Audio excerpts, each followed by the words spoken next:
শুরুতে আমরা দেখি এক মহিলাকে, যার নাম জাও। সে তার মেয়েকে, বেবে নামের একটি ছোট্ট মেয়েকে কোলে নিয়ে এক হাসপাতালে আসে। সে খুব চিন্তিত অবস্থায় ডাক্তার ডাক্তার বলে চিৎকার করতে থাকে। যাও ডাক্তারদের পায়ে পড়ে তার মেয়েকে বাঁচানোর অনুরোধ করে। ডাক্তার তৎক্ষণাৎ বেবেকে এমার্জেন্সি রুমে নিয়ে গিয়ে ভর্তি করে দেয়। এরপর যাও তার স্বামী হেওনকে ফোন করে, কিন্তু হেওন তখন হিউ কেসিন নামের আরেক মহিলার সাথে একটি ঘরে থাকে। হেওন যাওর কল ধরেনি, ফলে সে আরো ভেঙে পড়ে। ওই ঘরে হিউ কেসিন হেওনকে বলে যাওকে ডিভোর্স দিতে, কারণ হেওনও আগেই ডিভোর্সের কথা বলেছিল। এদিকে হাসপাতালে ডাক্তার লি এসে যাওকে জানায় যে তার মেয়ে বেবের লিউকেমিয়া হয়েছে, যা দিন দিন আরো গুরুতর হচ্ছে। ডাক্তার তাকে অস্ত্রোপচারের কথা বলেন, যার খরচ কয়েক লাখ টাকা হবে, এবং তাকে মানসিকভাবে প্রস্তুত থাকতে বলেন। এটা শুনে যাও খুব ভেঙে পড়ে এবং ঈশ্বরকে দোষ দিতে শুরু করে।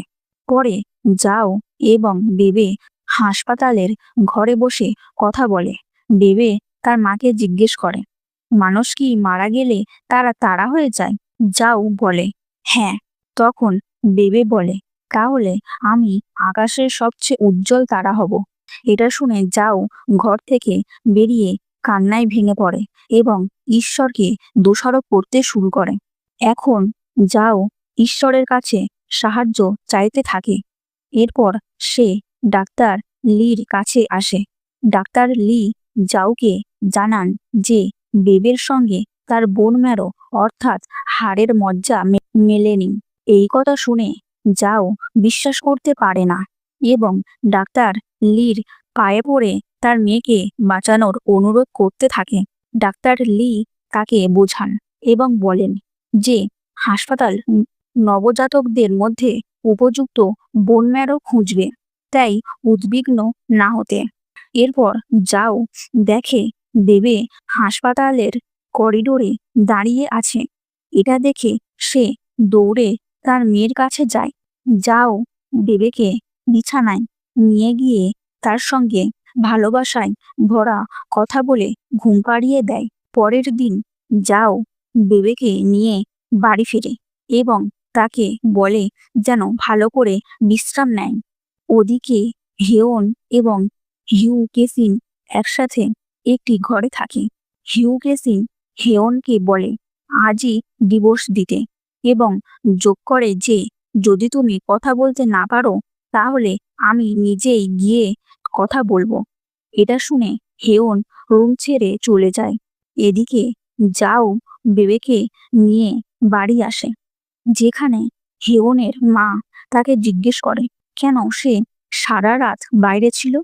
যাও তখন হেওনের মাকে বেবের অসুস্থতার কথা জানায়, কিন্তু হেওনের মা সেটি বিশ্বাস করে না এবং তাকে নানা রকম খারাপ কথা শুনিয়ে সেখান থেকে চলে যায়। হেওনের মায়ের কথা থেকে যাও বুঝতে পারে যে হেওন তাদের দুজনের প্রতি কোনো যত্ন করে না। যাও বেবেকে বোঝায় এবং তাকে বাড়িতে রেখে বাজার করতে বের হয়। ঠিক তখনই বাইরে তার সঙ্গে হিউ কেসিনের দেখা হয়। যাও হিউ কেসিনকে চিনত না। হিউ কেসিন নিজেই তাকে বলে যে সে হেওনের প্রেমিকা। এটা শুনে যাও স্তম্ভিত হয়ে যায়। তারা দুজনে বসে কথা বলার জন্য রেস্টুরেন্টে যায়। রেস্টুরেন্টে যাও জানতে পারে যে গতরাত হেওন হিউ কেসিনের সাথেই ছিল। হিউ কেসিন তাকে বলে যেন হেওনকে ডিভোর্স দেয়। এটা শুনে যাওয়ের খুব কষ্ট হয়। সেখানে যাও বুঝতে পারে যে হিউ কেসিন হেওনকে শুধুমাত্র টাকার জন্য ভালোবাসে। হিউ কেসিন আরো বলে যে হেওন তাকে বিয়ে করার প্রতিশ্রুতি দিয়েছে এবং যাওকে বলেছে তোমাকে তাকে ডিভোর্স দিতেই হবে। এই কথা শুনে যাও রেস্টুরেন্ট থেকে বেরিয়ে যায়, কিন্তু কিছুক্ষণ পর ফিরে এসে হিউ কেসিনের মুখে জল ছিটিয়ে দেয় এবং রাগে সেখান থেকে চলে আসে। এরপর যাও নিজের বাড়ির সোফায় বসে পড়ে। যাও সোফায় বসে হেয়নের অপেক্ষা করছিল। কিছুক্ষণ পর হেয়ন বাড়িতে ফিরে আসে এবং যাওকে সোফায় বসে দেখে তাকে বলে খাবার তৈরি করতে। তখন যাও হেয়নের সামনে ডিভোর্সের কাগজ রাখে এবং নিজের জন্য কিছু টাকা এবং দেবের জন্য কিছু টাকা দাবি করে, কিন্তু হেয়ন টাকা দিতে রাজি হয় না এবং ডিভোর্স দিতেও অস্বীকার করে। সে রাগ করে বলে, তুমি আমার ছাড়া কিছুই নও। তখন যাও বলে যে সে হেয়ন ও হিউকেসিনের সম্পর্ক সম্পর্কে সব জানে। এটা শুনে হেয়ন বিস্মিত হয়ে যায়। যাও আরো জানায় যে আজ হিউকেসিন নিজেই তার সঙ্গে দেখা করতে এসেছিল। হিউকেসিন হেয়নকে বলেছিল যে যাও নাকি তাকে নিজের মেয়ে নিয়ে হুমকি দিয়েছে। এরপর যাও হেয়নের সঙ্গে ডিভোর্সের বিনিময়ে কিছু টাকা নিজের জন্য এবং কিছু টাকা বেবের জন্য চায়, কিন্তু হেয়ন তা দিতেও অস্বীকার করে এবং তাকে বাড়ি থেকে চলে যেতে বলে। তখন যাও জানায় যে বেবের বেবের চিকিৎসার খরচও এখনো মেটানো হয়নি। এরপর সে শুধুমাত্র বেবের জন্য কিছু টাকা চায়। তখন হেয়ন তাকে নিজের ক্রেডিট কার্ড দেয় যাতে মাত্র 1 লাখ টাকা থাকে। তারপর যাও বেবেকে নিয়ে বাড়ি থেকে বেরিয়ে যায়। হেয়ন তাদের গেট আউট বলে বিদায় জানায়। পথে যাও বেবেকে জিজ্ঞেস করে, তুমি কি মনে করো এসব কিছুর জন্য আমি দায়ী? বেবে মিষ্টি হেসে বলে, না মা, তুমি পৃথিবীর সেরা মা। আমি সবসময় তোমার সাথেই থাকতে চাই। একথা বলেই বেবে রাস্তায় অজ্ঞান হয়ে যায়। যাও তৎক্ষণাৎ তাকে হাসপাতালে নিয়ে যায় এবং ডাক্তার লিকে অনুরোধ করে বেবেকে বাঁচাতে। ডাক্তার লি বেবেকে ভর্তি করেন এবং জানায় যে সার্জারির জন্য অনেক টাকা লাগবে, কিন্তু যাওয়ের হাতে শুধু 1 লাখ টাকা ছিল যা হেয়ন দিয়েছিল। পরে যাও ও বেবে হাসপাতালের বিছানায় বসে কথা বলে। যাও বলে, চিন্তা করো না, আমি তোমাকে বাঁচিয়ে তুলব। বেবে কাঁদতে কাঁদতে বলে, মা, আমি 1000 বছর বাঁচতে চাই। আমি তোমার সাথেই থাকতে চাই। এরপর যাও বেবের জন্য খাবার আনতে নিচে যায়। ওদিকে হিউকেসিন হাসপাতালে আসে, কিন্তু যাও তাকে দেখে না। হিউকেসিন হিয়নকে ফোন করে জানায় যে সে গর্ভবতী এবং তার বাচ্চা পুরোপুরি ঠিক আছে। এরপর সে বেবেকে রুমে দেখতে পায় এবং ভেতরে ঢুকে যায়। বেবের সামনে সে বলে, আমি তোমার নতুন মা। তোমার বাবা আমাকে বিয়ে করতে চলেছেন। এটা শুনে বেবে কাঁদতে কাঁদতে বলে, তুমি একটা খারাপ আন্টি। হিউকেসিন রুম থেকে বেরিয়ে যায়। কিছুক্ষণ পর যাও খাবার নিয়ে রুমে ফিরে আসে এবং বেবেকে কান্নায় ভাঙা ভীত অবস্থায় দেখে। সাথে সাথে সে বুঝে যায় কেউ রুমে এসেছিল। বাইরে গিয়ে সে নার্সকে জিজ্ঞেস করে, কি কেউ এখানে এসেছিল যিনি খুব ভালো পোশাক পরেছিলেন? যাও হিউগেসিনকে থামিয়ে বলে, তুমি পাগল। তারপর এক চড় মারে এবং বলে, আমাদের শান্তিতে থাকতে দাও। আজ তোমাকে মেরেছি কারণ তুমি আমার মেয়েকে কষ্ট দিয়েছ। সে আরো বলে, তুমি হেয়নকে নয় তার টাকাকে ভালোবাসো। এটা শুনে হিউগেসিন রেগে যায় এবং বলে, না, আমি হেয়নকে ভালোবাসি। আমি এতদিন অপেক্ষা করেছি যতক্ষণ না তোমার আর তার ডিভোর্স হয়। এরপর যাও চলে যেতে থাকে, কিন্তু হিউগেসিন পেছন থেকে বেবের অসুখ নিয়ে ঠাট্টা করে। এটা শুনে যাও ক্রোধান্বিত হয়ে আবার তাকে চড় মারে এবং হুঁশিয়ারি দেয় যে সে কখনো হেয়নকে ডিভোর্স দেবে না। ঠিক তখনই এক নার্স দৌড়ে এসে যাওকে জানায়, ম্যাডাম, আপনার মেয়ের নাক থেকে রক্ত বের হচ্ছে। যাও তৎক্ষণাৎ ছুটে রুমে যায় যেখানে ডাক্তাররা বেবের চিকিৎসা করছে। পরে ডাক্তার লি যাওকে বাইরে নিয়ে এসে বলে, যদি দ্রুত অস্ত্রোপচার না হয় বেবের জীবন বিপদে পড়বে। কিন্তু যাওয়ের হাতে এখনো প্রয়োজনীয় অর্থ নেই, তাই সে কিছুটা সময় চায়। রুমে ফিরে এসে বেবেকে সান্ত্বনা দিয়ে বলে, চিন্তা করো না, তুমি ভালো হয়ে যাবে। আবার খেলাধুলো করবে। বেবে তখন মাকে উদ্দেশ্য করে গান গাইতে শুরু করে। এমন সময় হেয়ন ও তার মা রুমে আসে এবং জাওকে অপমান করতে শুরু করে। তর্কের এক পর্যায়ে জাও হেয়নের মুখে জল ছিটিয়ে দেয়। ডাক্তার লি ভিতরে এসে হেয়নকে বাইরে যেতে বলেন। বাইরে এসে হেয়ন জাওকে বলে, তুমি বেবের চিকিৎসার জন্য টাকা চাও? আমি দিতে পারি, কিন্তু আগে আমাকে পায়ে পড়ে অনুরোধ করতে হবে। বাধ্য হয়ে যাও কাঁদতে কাঁদতে হেয়নের পায়ে পড়ে প্রার্থনা করে। ওদিকে বেবের নাক থেকে আবার রক্ত পড়তে শুরু করে এবং সে অজ্ঞান হয়ে যায়। নার্স এসে জানায় বেবে অজ্ঞান হয়ে গেছে। এটা শুনে হেয়ন নিজের ক্রেডিট কার্ড জাওকে দিয়ে চলে যায়। যাও ক্রেডিট কার্ড হাতে নিয়ে হাসপাতালে দৌড়াতে থাকে, কিন্তু পড়ে যায়। তারপরও উঠে বেবের রুমে পৌঁছায়, যেখানে ডাক্তার লি প্রাণপণে বেবের চিকিৎসা চালিয়ে যাচ্ছেন। তারা ইলেকট্রিক শক দিয়ে তাকে বাঁচানোর চেষ্টা করেন, কিন্তু কোনো সাড়া মেলে না। যাও কান্নায় ভেঙে পড়ে। বেবের হাত ধরে বলে তার হাত এখনো গরম, দয়া করে ওকে বাঁচান। সে তার সঙ্গে কথা বলতে থাকে, আর তখন তার মনে ভেসে ওঠে সেই মুহূর্ত যখন বেবে বলেছিল, মা, মানুষ কি মারা গেলে তারা হয়ে যায়? যদি তাই হয়, আমি সবচেয়ে উজ্জ্বল তারা হব। যাও কুপিয়ে কেঁদে বলে, বেবে, তুমি তো প্রতিশ্রুতি দিয়েছিলে তুমি আমার সঙ্গে থাকবে। তুমি তোমার কথা রাখতে হবে। আমি তোমাকে ছাড়া বাঁচতে পারবো না। হঠাৎ মনিটরে বেবের হার্টবিট ফিরে আসে। ডাক্তার লি সঙ্গে সঙ্গে চিকিৎসা শুরু করেন। নার্স যাওকে রুম থেকে বাইরে নিয়ে যায়। রুমের বাইরে যাও কাঁদতে কাঁদতে ঈশ্বরের কাছে প্রার্থনা করে, আমার মেয়েকে বাঁচাও। অবশেষে ডাক্তার লি দরজা খুলে বাইরে আসে এবং যাওকে আবার রুমে ঢুকে বেবের পাশে গিয়ে কান্নায় তাকে জড়িয়ে ধরে। ডাক্তার লি তাকে বলেন, আমি হাসপাতালের প্রধানের সঙ্গে কথা বলবো, নতুন বোন ম্যারো ডোনার খুঁজে বের করব। যাও কৃতজ্ঞতায় ডাক্তারকে ধন্যবাদ জানায়। এরপর ডাক্তার লি হাসপাতালে প্রধান জ্যাং চ্যাং এর কাছে যায় এবং বেবের ফাইল দেখায়। ফাইলের ছবিটি দেখে জাং চাং তার নিজের মেয়ের কথা মনে করে ফেলে। সে মনে করে যখন সে তার স্ত্রীকে ডিভোর্স দিয়েছিল, তখন মেয়েকে ছেড়ে চলে যেতে হয়েছিল। যাওয়ার সময় সে মেয়েকে একটি লকেট পরিয়ে দিয়েছিল। তার স্ত্রী তখন জোর করে মেয়ের হাত টেনে নিয়ে যায়, ফলে মেয়েটি কাঁদতে থাকে আর তারা তুমুল ঝগড়ায় লিপ্ত হয়। অবশেষে জাং চাং সেখান থেকে চলে যায় এবং ডাক্তার লিকে নিজের অতীতের গল্প বলতে শুরু করে, কিভাবে তার ও তার স্ত্রীর বিচ্ছেদ হয়েছিল।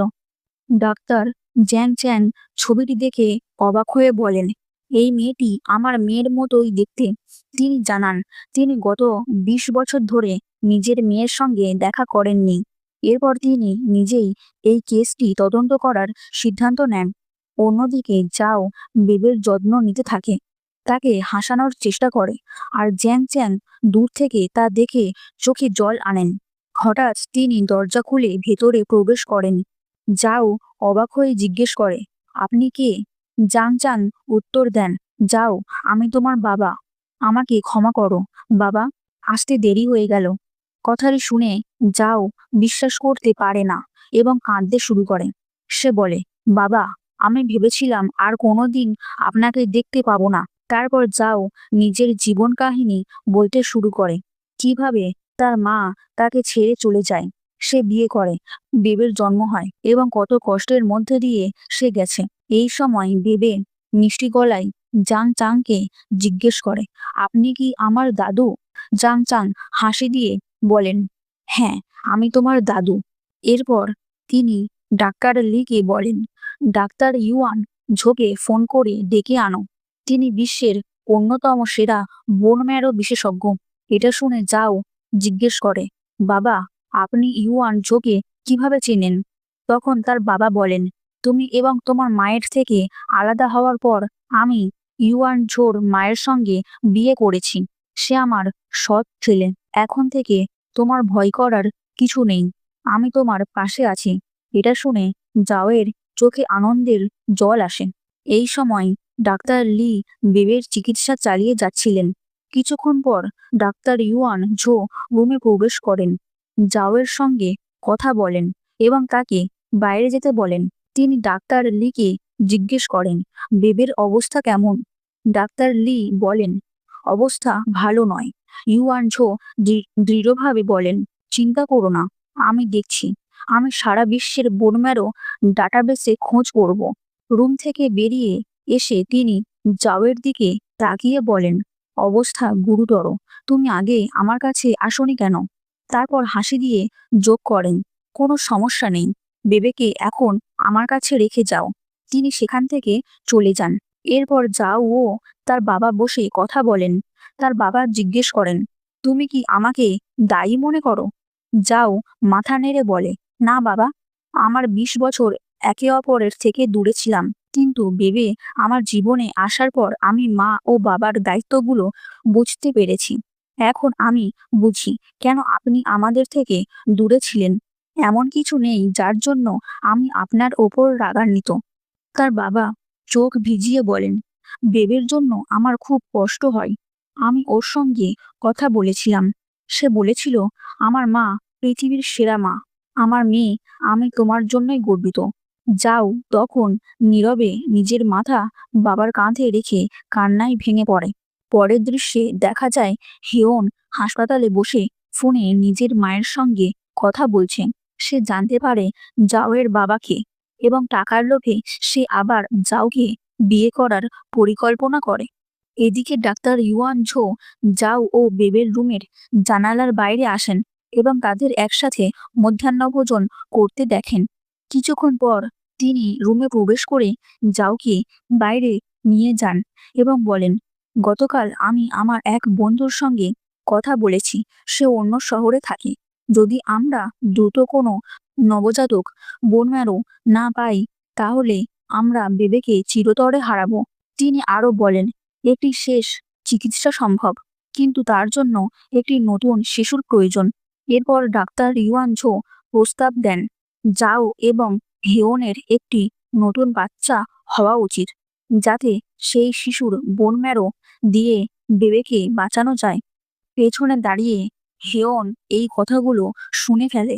ডাক্তার ইউয়ান ঝো ও জানেন যে হিয়নের আচরণ সবসময় খুব খারাপ ছিল, তাই তিনি সতর্ক থাকেন।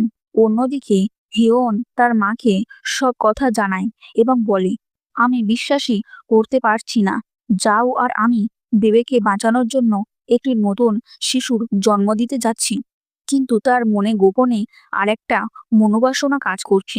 সে টাকার জন্য দাউকে আবার বিয়ে করার পরিকল্পনা করছে। সে ভাবে এতে বেবের চিকিৎসাও হবে আর তার নিজের জন্য সবকিছু অনেক সহজ হয়ে যাবে। হেওন বলে, এখন সবকিছু আমাদের হবে। তখন তার মা হিউ কেসিনের ছবি দেখিয়ে বলে, তাহলে ওর কি হবে যদি ও কোনো ঝামেলা করে? হেওন রেগে গিয়ে ছবিটা ডাস্টবিনে ফেলে দেয় এবং বলে, ওকে আমি কিছু টাকা দিয়ে চুপ করিয়ে দেব। এখন ওর কোনো মূল্যই নেই জাওয়ের তুলনায়। এদিকে যাও হিয়নের বাড়িতে আসে। হিয়ন জিজ্ঞেস করে, তুমি এখানে কেন এসেছো? যাও শান্ত স্বরে বলে, বেবেকে বাঁচানোর জন্য আমাদের আরো একটি বাচ্চা দরকার। আমি তোমার সঙ্গে আবার বিয়ে করতে চাই। হেওনের মা সঙ্গে সঙ্গে একটি শর্ত রাখে, যদি হেওন তোমাকে আবার বিয়ে করে, তাহলে কি তোমার বাবা জ্যাং চিং তার জামাইয়ের ব্যবসায় সাহায্য করবেন না? এটা তার দায়িত্ব নয় কি? যাও এই কথার গভীর অর্থ ঠিক বুঝতে পারে না।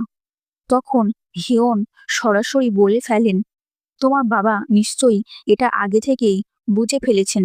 জাওয়ের বাবা তখন বলেন, আমার কাছে শুধু তুমি আর বেবেই সবচেয়ে গুরুত্বপূর্ণ।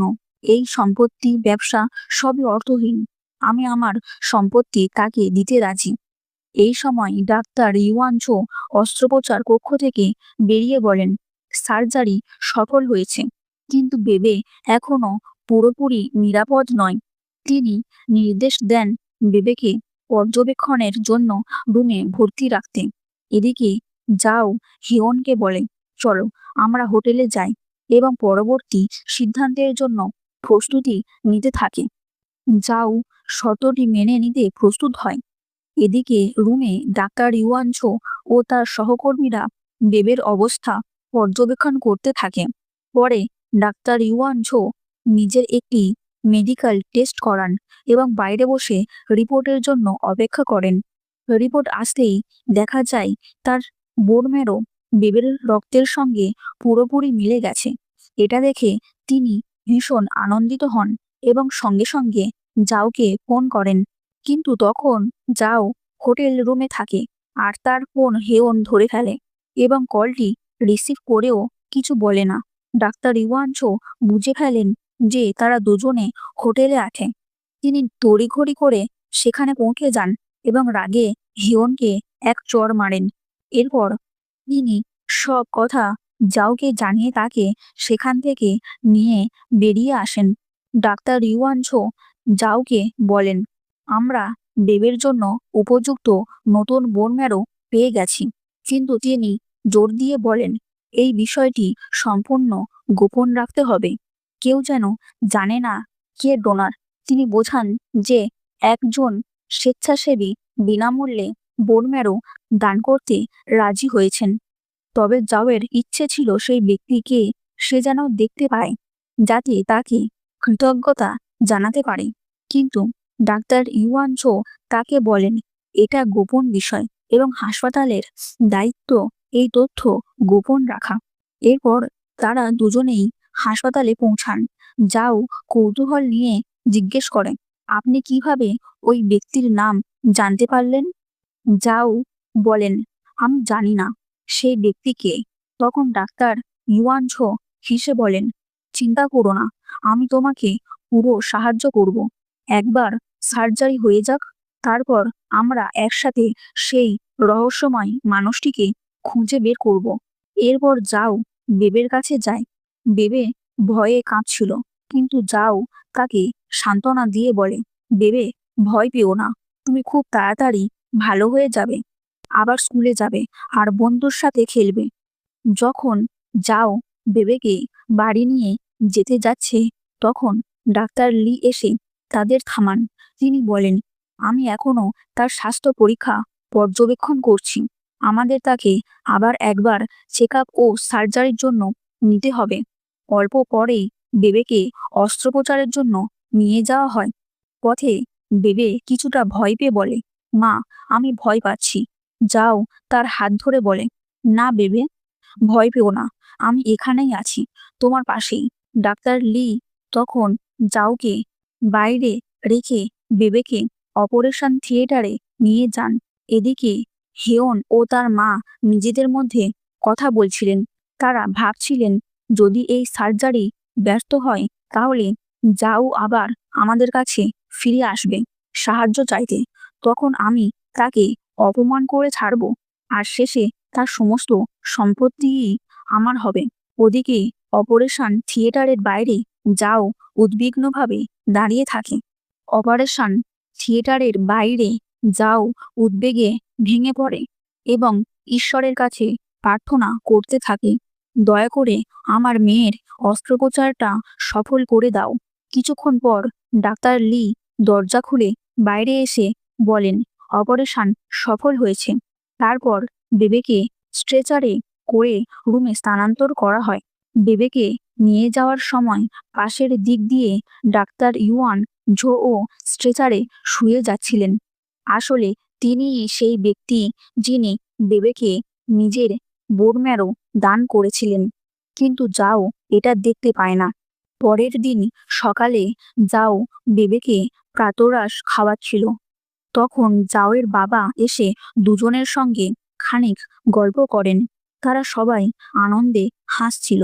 বাবার চলে যাওয়ার কিছুক্ষণ পর হেয়ন অনেক ফল নিয়ে রুমে আসে বেবের জন্য।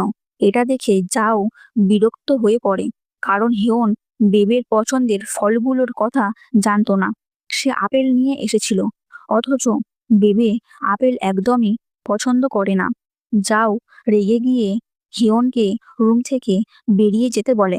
রুম থেকে বেরিয়ে এসে হিয়ন দেখে ডাক্তার লি এবং ডাক্তার ইউয়ানঝো করিডোরে দাঁড়িয়ে কথা বলছেন।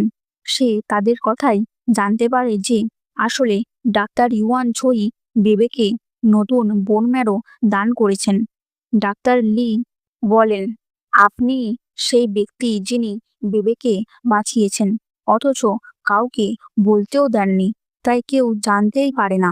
তারা দুজনে কথা বলতে বলতে করিডোরে দূরে চলে যান, তাই কেউ হিয়নকে লক্ষ্য করে না। পরে হিয়ন তার মায়ের কাছে যায় এবং বলে, মা, আমি জেনে গেছি সেই গোপন ব্যক্তিটি কে, যিনি বেবেকে বোন ম্যারো দিয়েছেন। তার মা বলেন, এই বিষয়টি গোপনই থাকতে দাও, বরং তুমি নিজেই গিয়ে বলো যে তুমি সেই দাতা ছিলে। হিয়ন এই পরামর্শ শুনে রাজি হয়। পরের দিন যাও বেবেকে একটি বই থেকে গল্প পড়ে শোনাচ্ছিল, আর বেবে আনন্দে মেতে উঠেছিল। ঠিক তখনই হিয়ন রুমে আসেন বেবের সঙ্গে দেখা করতে। ওকে দেখে যাও রাগে বলে, তুমি এখানে কি করছো? হিয়ন বলে, আমি বেবের বাবা। যাও তখন কঠোর কণ্ঠে জিজ্ঞেস করে, তুমি যদি সত্যি ওর বাবা হও, তাহলে সার্জারির সময় কোথায় ছিলে? যখন আমাদের তোমার সবচেয়ে বেশি প্রয়োজন ছিল, তখন তুমি কোথায় ছিলে? যাও রাগে বলে, এখন তোমার সঙ্গে আমাদের কোনো সম্পর্ক নেই, দয়া করে আর আমাদের বিরক্ত করো না। তখন হেয়ন বলে, তুমি কি জানতে চাও না বেবেকে কে বোন ম্যারো দিয়েছে? আজ আমি বলবো, সেই মানুষ আমি নিজেই। যাও হতভম্ব হয়ে যায়, কিন্তু বিশ্বাস করে না, কারণ সে জানে হিয়ন সহজেই মিথ্যে বলতে পারে। বেবে হিয়নের দিকে তাকাতেও চায় না, আর যাও তাকে রুম থেকে চলে যেতে বলে। তবে হেয়ন জোর দিয়ে বলে, যদি আমি না দিই, তাহলে অন্য কারোর সঙ্গে বেবের ম্যারো এত সহজে মিলল কিভাবে? আসলে হেয়নের কোম্পানি প্রচুর লোকসানে চলছিল। সে কর্মীদের বেতনও দীর্ঘদিন ধরে দিতে পারেনি, তাই সে জাউকে আবার বিয়ে করতে চায়, যেন টাকার জোগান পাওয়া যায়। সে জাউকে প্রস্তাব দেয় এবং তাকে একটি ভুয়া ডকুমেন্ট দেখায়, যেখানে লেখা যে সে নাকি বেবেকে বোন ম্যারো দান করেছে। এটা দেখে যাও বিস্ময়ে থমকে যায়। হিয়ন মিথ্যে করে বলে, দেখো, হোটেলে যাওয়ার 2 দিন আগেই আমি টেস্ট করেছিলাম। ফলাফল পাওয়া মাত্রই এই চুক্তিপত্র তৈরি করিয়েছি। এরপর সে বেবের হাত ধরে বলে, বেবে, আমি তোমাকে খুব ভালোবাসি। তুমি আর তোমার মা আমাকে এত সহজে কিভাবে ছেড়ে গেলে? এরপর সে কৃত্রিমভাবে কাঁদতে শুরু করে, যেন অনুতপ্ত। বেবে নির্দোষভাবে বলে, ড্যাড, আপনি তো আমাকে পছন্দ করেন না। হিয়ন জবাব দেয়, না সোনা, এমন নয়, আমি শুধু কাজে ব্যস্ত ছিলাম। এই সময় যাও রুম থেকে বেরিয়ে যায়। হিয়ন তখন বেবেকে বোঝানোর চেষ্টা করে, বেবে, একবার তোমার মাকে বলে দাও যেন আমাকে ক্ষমা করে দেয়। আমি তাকে আবার বিয়ে করতে চাই। কিন্তু বেবে মাথা নেড়ে না বলে দেয়। হিয়ন রেগে উঠে তার দিকে হাত তুলতে যায়। ঠিক তখনই যাও এবং তার বাবা রুমে প্রবেশ করেন। তারা হিয়নের হাত তোলার মুহূর্তটা দেখতে পান না এবং শিশুটির সঙ্গে কথা বলতে শুরু করেন। এই সময় হিয়ন জাওয়ের বাবাকে বলে, আমরা আবার বিয়ে করার পরিকল্পনা করছি।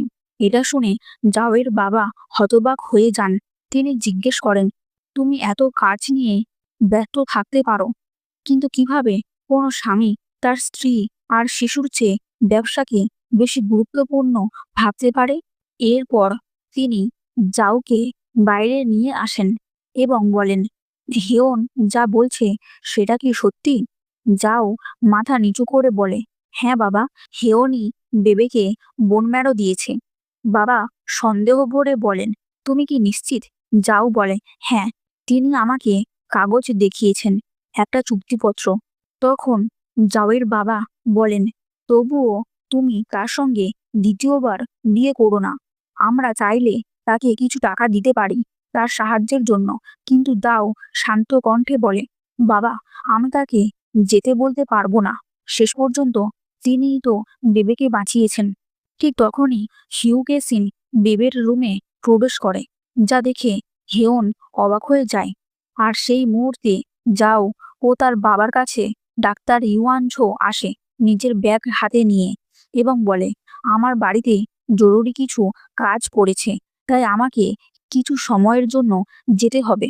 ডাক্তার ইউয়ান ছো বলেন, আমি বাইরে ছিলাম, তাই বেবের সার্জারিতে থাকতে পারিনি। এখন ও ভালো আছে তো? যাও আনন্দ করে জানায়, হ্যাঁ, এখন বেবে বিপদমুক্ত, ও অনেক ভালো আছে, আর অপারেশনও সফল হয়েছে। তারা দুজনে রুমে প্রবেশ করে যেখানে বেবে কাঁদছিল। যাও কাছে গিয়ে তাকে শান্ত করে। ঠিক তখনই হিউকে সিন যাওকে বলে, আমি হেওনের সন্তানের মা হতে যাচ্ছি, তাই আমাদের পিছু নেওয়া বন্ধ করো। হেওন মিথ্যে বলে, এই সন্তান আমার নয়। এটা শুনে হিউকে সিন রেগে এক চড় মারে, আর প্রতিশোধে হেওনও তাকে চড় মারে। যাও তখন বিরক্ত হয়ে বলে, আমার মেয়ে অসুস্থ, তোমরা বাইরে গিয়ে ঝগড়া করো। ডাক্তার ইউয়ান ছো দুজনকেই রুমের বাইরে পাঠিয়ে দেন। বাইরে এসে হেয়ন শিউকেসিনের হাত ধরে নিয়ে যায়। বাইরে গিয়ে শিউ বলে, যদি তুমি যাওকে বিয়ে করো, আমি তোমাকে কখনো ছাড়বো না। হেয়ন তাকে বোঝায়, বেবি, আমার কথা শোনো। যাওয়ের বাবা জ্যাং চ্যাং ভীষণ ধনী, তিনি আমার ব্যবসায় সাহায্য করতে পারেন। আমি যদি যাওকে বিয়ে করি তাহলে সব ঠিক হয়ে যাবে। শুধু তাই নয়, তার সম্পত্তিও আমাদের, আর আমাদের ভবিষ্যৎ সন্তানের হবে। এটা শুনে হিউকে সিন রাজি হয়ে যায় এবং হেওনের সঙ্গে একমত হয়। পরের দৃশ্যে দেখা যায় যাও ও বেবে হাসপাতালের রুমে বসে আছে।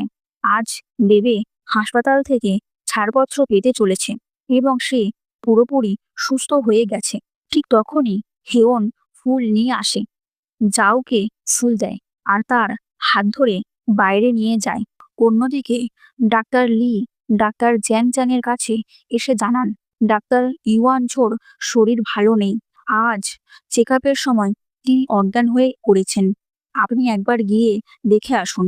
এরপর জ্যাং চ্যাং তার কক্ষে যান, আর তাকে দেখে ইউয়ান ছো অবাক হয়ে জিজ্ঞেস করে, আপনি এখানে কিভাবে? জ্যাং চ্যাং বলেন, আমি শুনেছি তোমার শরীর ভালো নেই, তাই দেখতে এসেছি। এটা শুনে ইউয়ানও চিন্তিত হয়ে পড়ে। তখন জ্যাং চ্যাং ইউয়ান ছোর টেবিলে একটি ফাইল দেখতে পান। সেটি সেই বোন ম্যারো ডোনেশন এগ্রিমেন্ট, যেখানে লেখা আছে যে ইউয়ান ছোই বেবেকে বোন ম্যারো ট্রান্সফার করেছেন। জ্যাং চ্যাং তাকে বলেন, তুমি এই ঘটনা যাওকে জানানো উচিত। কিন্তু ইউয়ান ছো মাথা নেড়ে বলে, না, আমি চাই না সে এটা জানুক। আমি তার ওপর কোনো বোঝা হতে চাই না। জ্যাং চ্যাং তখন কঠিন সুরে বলেন, তোমার এই মহানতার সুযোগ নিচ্ছে কিছু মানুষ। হেওন এখন বলছে যে সেই দাদা সেই ছিল আর যাওকে বিয়ে করার পরিকল্পনা করেছে। এটা শুনে তারা দুজনেই অবাক হয়ে যায়। এরপর জাং চাং সেখান থেকে বেরিয়ে যান, আর ইউয়ান ছো তার পেছন পেছন চলে আসেন। এদিকে হাসপাতালে নিচ তলায় হেওন যাও ও বেবেককে নিয়ে নামে, যেখানে হেওনের মা কয়েকজন হাসপাতালের কর্মীর সঙ্গে দাঁড়িয়ে। সবাই বেবের সুস্থ হয়ে বাড়ি ফেরার আনন্দে উল্লাস করে এবং তাকে অভিনন্দন জানায়। যাও সবার প্রতি কৃতজ্ঞতা প্রকাশ করে। সেই সময় সবাইয়ের সামনে হেওন হঠাৎ হাঁটু গেড়ে যাওয়ের দিকে তাকিয়ে বলে, আমাকে ক্ষমা করো, এবং প্রকাশ্যে তাকে বিয়ে করার প্রস্তাব দেয়। হেওন সবার সামনে যাওকে প্রপোজ করতে শুরু করে। হাসপাতালের স্টাফরা উল্লাসে চিৎকার করে উঠতে থাকে, বিয়ে করো, বিয়ে করো। যখন হেওন যাওয়ের হাত ধরতে যাচ্ছে এবং তাকে আংটি পরাতে উদ্যত, ঠিক তখনই যাওয়ের বাবা জ্যাং চ্যাং সেখানে এসে সবাইকে থামিয়ে দেন। তিনি রাগে হেওনকে এক লাথি মেরে মাটিতে ফেলে দেন এবং যাওকে বলেন, এই মানুষটা আবারও তোমাকে প্রতারণা করছে। আসলে বোন ম্যারো দাতা সে নয়। হেওন রেগে গিয়ে জবাব দেয়, আমি বেবের বাবা। যদি আমার বোন ম্যারো ওর সঙ্গে না মেলে, তাহলে কার সঙ্গে মিলবে? তখন জ্যাং চ্যাং বলেন, আমি নিজ চোখে দেখেছি ডাক্তার ইউয়ান ছোই বেবেকে বোন ম্যারো দিয়েছেন। হেওন প্রথমে বিশ্বাস করতে চায় না, কিন্তু যাও তার বাবার কথাই সম্পূর্ণ আস্থা রাখে। সে রাগে বলে, তুমি আবারও আমাকে এত বড় মিথ্যা বললে। আমি তোমাকে কখনো বিয়ে করব না। হেওন তখন তার ভুয়া এগ্রিমেন্ট বের করে বলে, দেখো এটাই আমার প্রমাণ, আমাকে বিশ্বাস করো। সে আশেপাশে সবার সামনে সেই কাগজ দেখাতে থাকে।